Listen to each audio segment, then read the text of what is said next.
네, 웰컴 투 조인. 삼성전자가 스마트폰 메모리에 테라바이트급 저장 장치 탑재한다는 뉴스입니다. 바야흐로 테라바이트 시대가 열린 것입니다. 오늘은 이 테라바이트 시대에 하이닉스 주식을 사야 할 세 가지 이유를 갖고 신나게 놀겠습니다. 첫 번째, 메모리 반도체 소비 폭증한다는 겁니다. 테라바이트 10의 12성입니다. 삼성이 64K DRAM 처음 만들고 감격의 눈물 콧물 흘리던 게 1983년입니다. 네. 대략 10억배 성장하는데 한 30년 걸렸습니다. 이것은 1인당 메모리 반도체 소비량 어떤 그 프락시 베리어블을 사용할 수 있다고 생각합니다. 1인당 메모리 소비량을 기준으로 메모리 반도체 주식 투자해야 한다는 겁니다. 예, 이런 1인당 메모리 소비량 이 개념은 지금 제가 처음으로 사용하고 있습니다. 이 분석에. 그러니까 앞으로 10억 배 성장하는데 30년보다 더 짧을 거라고 생각합니다. 그 이유는요, 다 아까 알려진 바와 같이 뭐 5 시대, AI, IoT, 뭐 4차 산업혁명 이런 게 자율주행 이런 게 무르익어 가면서 서로 상승작용을 일으킨다는 겁니다. 그러니까 어제 토요일 날 명지산 그 눈산행을 하고요. 그러니까 저는 한 2시간 가량 너무 일찍 내려오는 바람에 버스에 기다리면서 산행기를 이렇게 유튜브에 바로 올렸거든요. 한번 참고해 보십시오. 그냥 한번 그 멋진 경치 한번 감상해 보시기 바랍니다. 거기에는 제가 음성을 넣지 않습니다. 그 산행기에는. 근데요, 보통 그러니까 작업을 다 해서 이렇게 유튜브에 올려야 되는데 전송을 해야 하잖아요. 와이파이 환경에서도 아주 느리더라고요. 느릿느릿 가는 게 초조한데 뭐 어떤 거는 2분, 3분 이것도 막 지겨운데 어이구야 LTE 환경에서 올리려니까요. 느려서 죽겠더라고요. 막 한 20분 정도 이게 걸리는데 정말 같이 못 놀겠더라고요. 그런데 앞으로 5G가 된다면 이 외부에서 올리더라도 와이파이보다 더 빨리 그냥 휙 간다는 거 아니겠습니까? 근데 이게 문제가 아니고요. 5G 다음에는 6G, 7G, 10G까지 계속 발전하지 않겠습니까? 그러면 그동안 속도 때문에 또는 메모리 용량 때문에 할 수 없었던 많은 새로운 일들이 생기는 겁니다. 거기에서 일자리가 창출되겠죠. 그리고 서로 상승작용을 일으키면서 메모리 1인당 메모리 반도체 소비는 기하급수적으로 늘 수밖에 없습니다. 그런데 요즘 말이죠. 뭐 메모리 반도체 수요 감소한다고 마치 반도체 회사 망할 것 같이 뭐 이런 쓰레기를 양산하는 기레기들이 많더라고요. 진짜 웃깁니다. 반도체 수요 증가는 지금보다 훨씬 빨리 늘어날 겁니다. 현재 그 메모리 가격 하락하는 거는요, 저는 CPU 공급 장애하고요, 그 다음에, 그러니까 앞으로 이제 최신 모델 계속 나오는데, 이거 적당히 값 올려서 팔아야 되지 않겠습니까? 그러기 위해서 구식 모델 빨리 틀어내는 거죠, 뭐. 그러니까, 시스템이라는 건요, 가령 노트북을 한번 생각해 보세요. 노트북 CPU 있고요, DRAM 있고요, SSD 있고요. 그 다음에 수많은 점점점점 이렇게 다 있잖아요.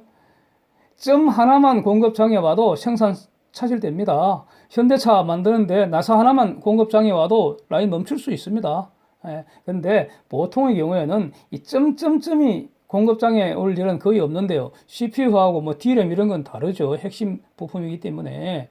그래서 CPU 공급 장애 해소되고 메모리 신제품 출시되고 하면은 업황 그 개선은 일순간에 정반대로 바뀔 거라고 봅니다. 두 번째 이유로는요, 반도체 기술 혁신 눈부시게 계속되고 있습니다. 이것이 하이닉스에게는 위험보다는 훨씬 더 많은 기회를 줄 거라고 저는 생각합니다. 그러니까 하이닉스 과거에 엄청난 실패를 맛봤죠. 실패의 고통을 극복했고요. 성공한 경험이 있고요. 그래서 더 큰 성공을 위해 준비를 잘 하고 있다고 저는 평가를 합니다. 용인에 이제 그 투자 결정 했고요. 이제 뭐 되리라고 보고요. R&D 부문 계속 강화하고 있는 것으로 이제 평가를 하고 있습니다. 여기에 대해서 그러니까 수많은 그 지나간 이야기들이 있는데 뭐 자세히 하지는 않겠습니다. 위에서 본 바와 같이 가령 노트북 시스템을 생각하면은 CPU 더하기 DRAM 더하기 SSD 뭐 이런데 이거는요, 현재는요, 물리적으로 따로 만들어서 따로 사와서 하나의 시스템을 완성해서 파는 겁니다. 그래서 시스템 반도체인 CPU는 인텔이 일단 만들고요. 메모리 반도체인 DRAM과 SSD는 삼성과 하이닉스가 만들어 팔고요. 그 뭐 MU라는 마이크론 테크놀로지라는 회사도 하나 있긴 있죠. 3등짜리. 네. 그러면 이제 LG전자는 이것들을 따로따로 사와 갖고 와서 노트북 만들어서 팝니다. 이게 분업 구조입니다. 네. CPU는 처리 장치고요. DRAM과 SSD는 저장 장치인데 처리 장치는요. 처리한 데이터를 저장할 저장 장치 없으면 아무것도 못 합니다. 결국 처리 장치와 저장 장치 간에 데이터가 왔다 갔다 왔다 갔다 해야 됩니다. 이 속도, 저장 용량, 그 다음에 전원 오프할 때 데이터가 사라지는지 남아있는지 이런 특성에 따라서 저장 장치가 나누어진다. 아마 이런 내용은 제가 지난번 영상에서 한번 올렸습니다. 근데 여기서 데이터가 왔다 갔다 왔다 갔다 하는 것은 결국은요. 전자가 안에서 왔다 갔다 하는 겁니다. 한번 왔다 갔다 하는데 다 돈이 듭니다. 다 돈이 듭니다. 전기 소모되고요. 열이 발생합니다. 전기 움직이면 반드시 열이 납니다. 예. 이게 물리학 법칙입니다. 열은 식히거나요. 방출해야 하는데요. 전부 돈입니다.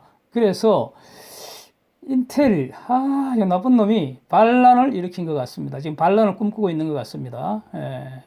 CPU 안에다가 DRAM을 같이 심겠다는 겁니다. 만약 이게 성공하면은요, 누구는 끔찍하겠네요.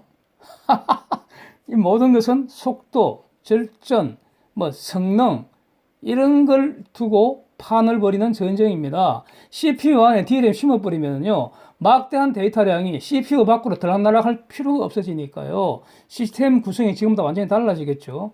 아주 위협적입니다. 전자하고 삼성전자하고 하이닉스한테는요. 그러면 삼전하고 하이닉스는 가만히 있나요? 대책이 없을까요?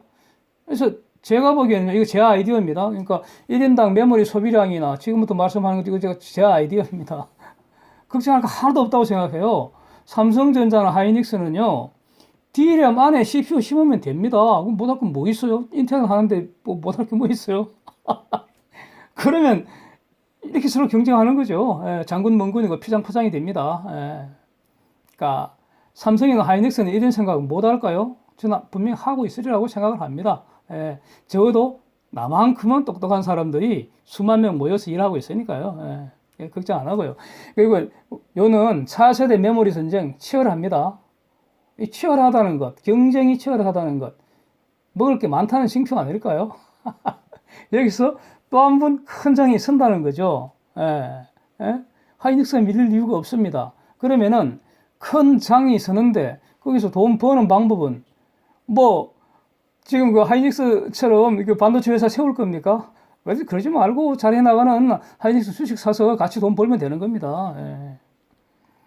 근데 문제는 이 차세대 메모리고 CPU 안에 DRAM 심고 아니면 DRAM 안에 CPU 심고 이런 것들은요, 당장 돈 되는 거 아닙니다. 돈을 벌어야 되는데요.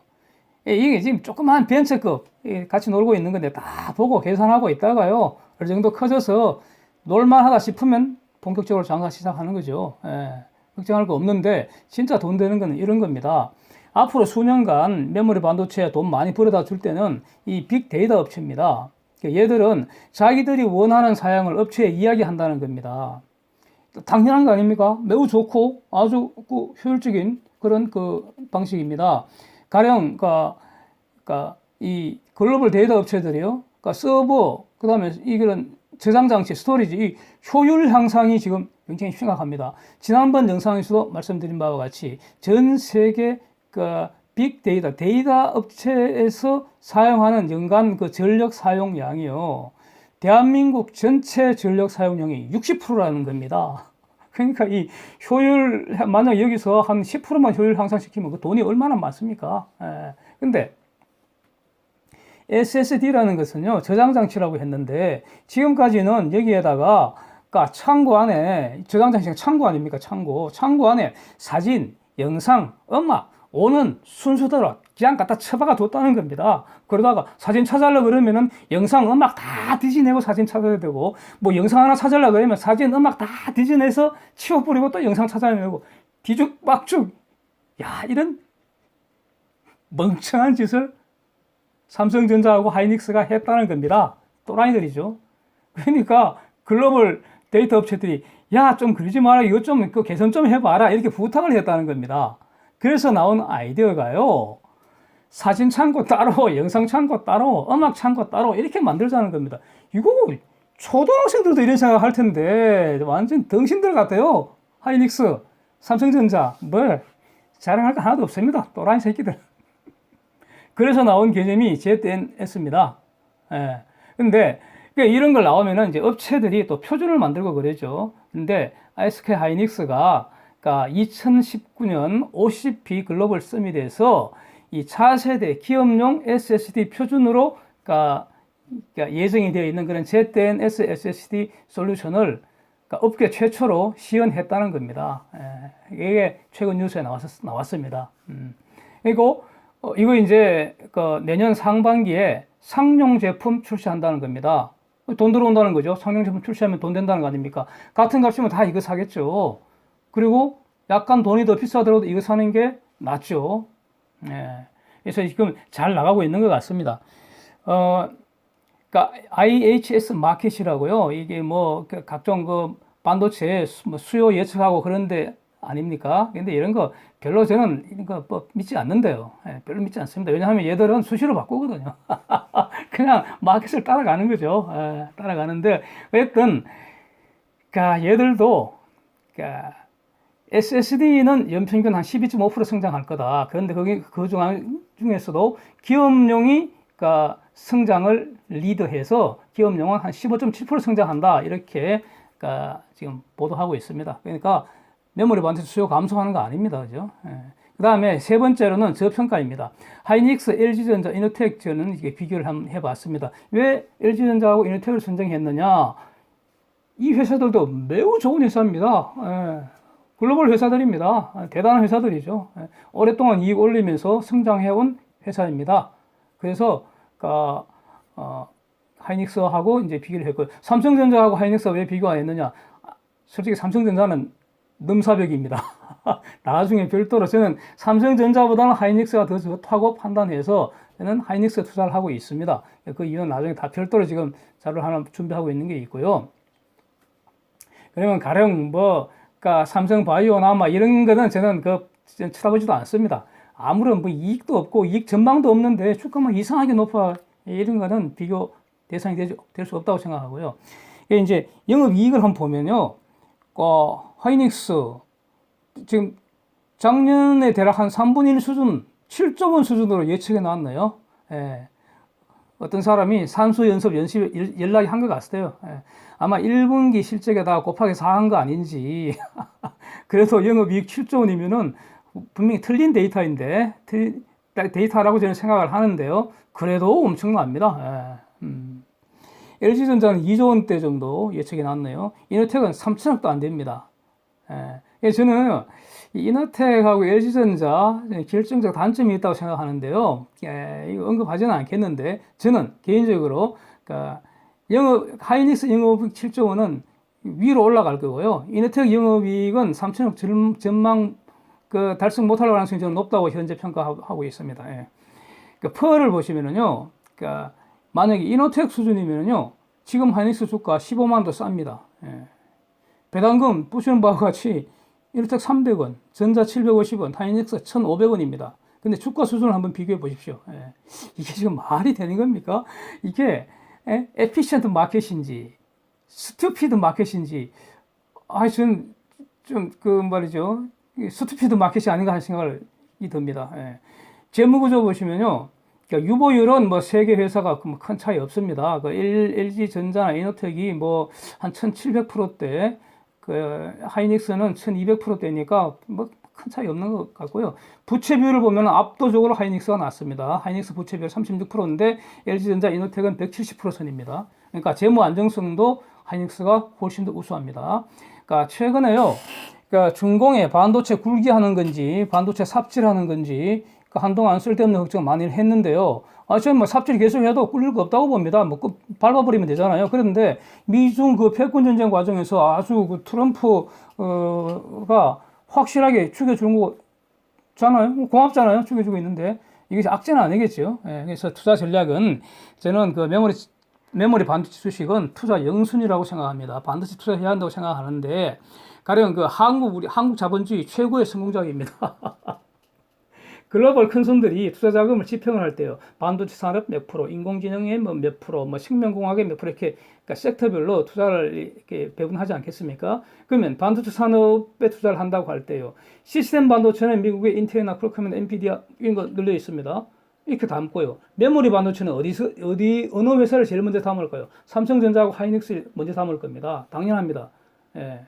마이크론은 그 다음 순위입니다. 네. 삼성과 하이닉스는 글로벌 기업이라는 당연하게. 예. 그래서 저는 이제 개인적으로는 삼성보다는 하이닉스가 투자 효율성에서 낫다고 생각해서 두 회사 하자면 엄청나지만은 이제 하이닉스 이제 집중하고 있습니다. 그러니까 하이닉스는 그러니까 주가 추장 받을 때 BH 전략, Buy and Hold 최고의 전략이라고 생각합니다. 100만 원, 200만 원 돌파하는 시간 문제라고 저는 생각합니다. 모든 주식이 시간 지난다고 다 오르는 거 아니죠. 시간이 아무리 흘러도 절대 10만 원도 넘지 못하는 주식도 널려 있습니다. 예, 오늘은 여기까지입니다. 도움이 되셨기를 바랍니다. 다음에도 재미나는 주제로 신나게 같이 놉시다.